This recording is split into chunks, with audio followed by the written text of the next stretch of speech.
Good morning guys, this is Ronnie once again and we are now down to our second full day. And for our second day dito sa Bali, I availed a Klook tour once again. And for this time, ita-try natin yung West Nusa Penida tour. This tour costs 188 ringgit in Klook as well guys. Because in Klook, they have everything, all of the tours there. And it's for your convenience as well. So, let's go ahead. Nandito na kami sa port. Kasama na yung entrance dito sa port papunta dun sa island. Because Nusa Penida is an island away from the mainland Bali. So, pasakay na kami ng boat. This is our ride. Ito yung Klook na nag-organize namin dito sa West Nusa Penida tour. So this is the port guys. We are now walking papunta dun sa boat. And then yung boat papunta dun sa West Nusa Penida. So this is how the port looks like guys. Ayun yung mga boats. Ayan.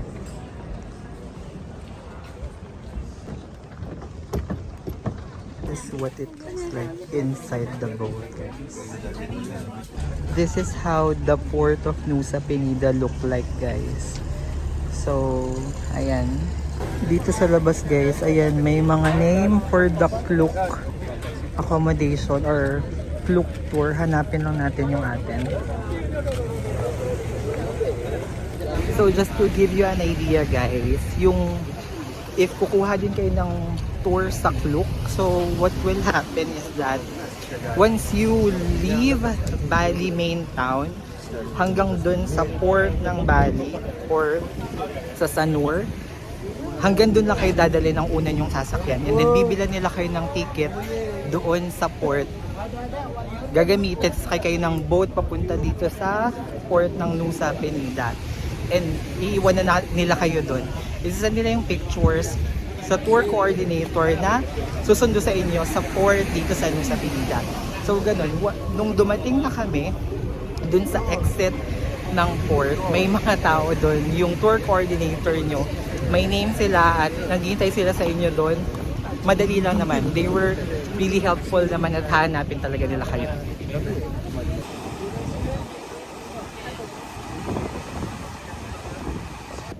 So we made it guys to our first destination. This is Angel Bilyabong. Later I'll show you anong itsura ng Angel Bilyabong. Well, I know you're already familiar of it kasi it's all over Instagram. Medyo mainit nga lang. Lalakarin ko namin. But look at the view.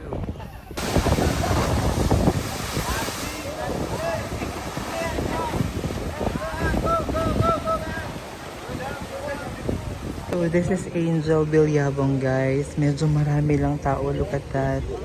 Ayan. Puro rockies siya. Unfortunately for this one, hindi siya pwedeng paliguan.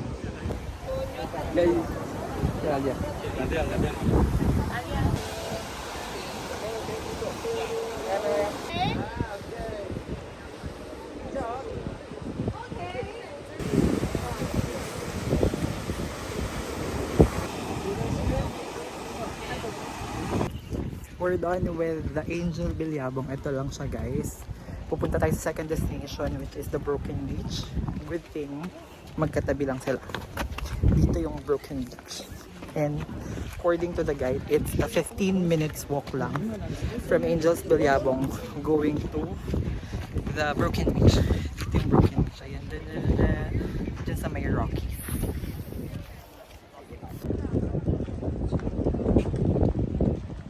So maybe this is the reason why it is called Broken Beach.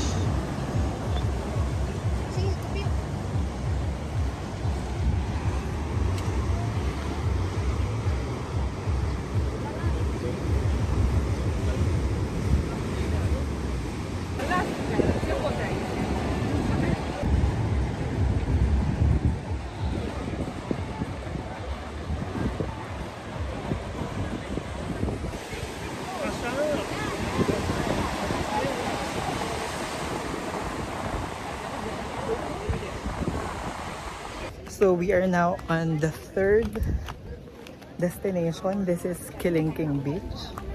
And then yung dinosaur-like island na famous. Ayun siya guys. Ayun eh. Medyo marami. Later I'll show you guys. But this is the one. Yeah, that one. We're actually looking for a place na konti lang yung tao para maganda yung photo. So, first impression actually, kala ko naman dadaan taga sa beach pero parang tumigil lang kami on a cliffside. And then magpipicture lang on a cliffside. This one, yeah.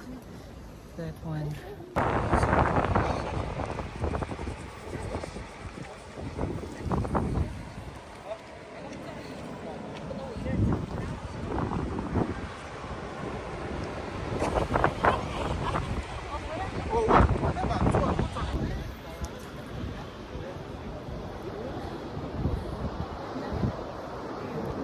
For this activity guys, yung lunch is included and eat all you can siya. They call it free flow here. Ayun yung selection ng food. Later, when we go closer, I'll show you.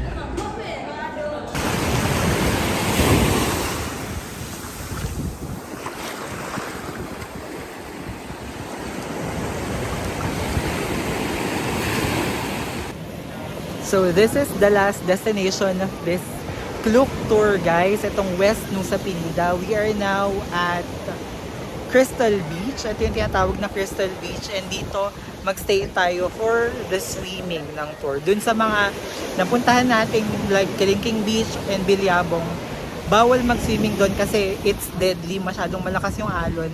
Dito sa Crystal Beach talaga na sa swimming.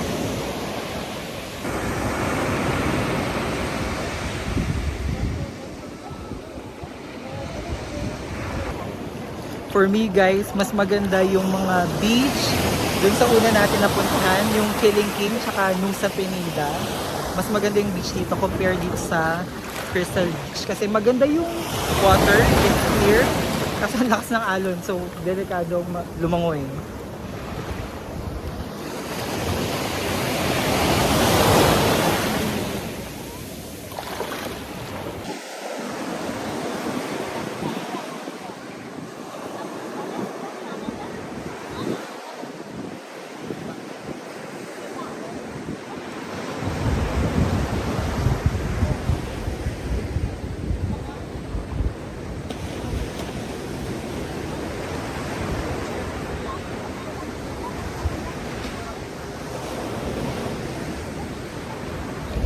So let's wrap it up guys. Once again, I got this tour, West Nusa Penida tour sa Klook. It's a booking activities app, meron din hotel, meron din flights.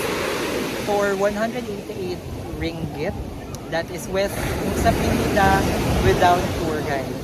The first destination that we visited is the Angel Bilyabong, followed by Broken Beach, and then for a third would be the Kilingking Beach, the Dinosaur Island lookalike, and the last destination would be this Crystal Beach, wherein you can stay for about 3 hours to relax. On this tour, for the 188 ringgit, included na yung free flow lunch, that means unlimited lunch na siya, and I think it's worth it if you wanted to save the hassle. 188 ringgit is a fair price na for this tour because you don't have to worry for transfers, for the tickets, because they are the one who will prepare it for you.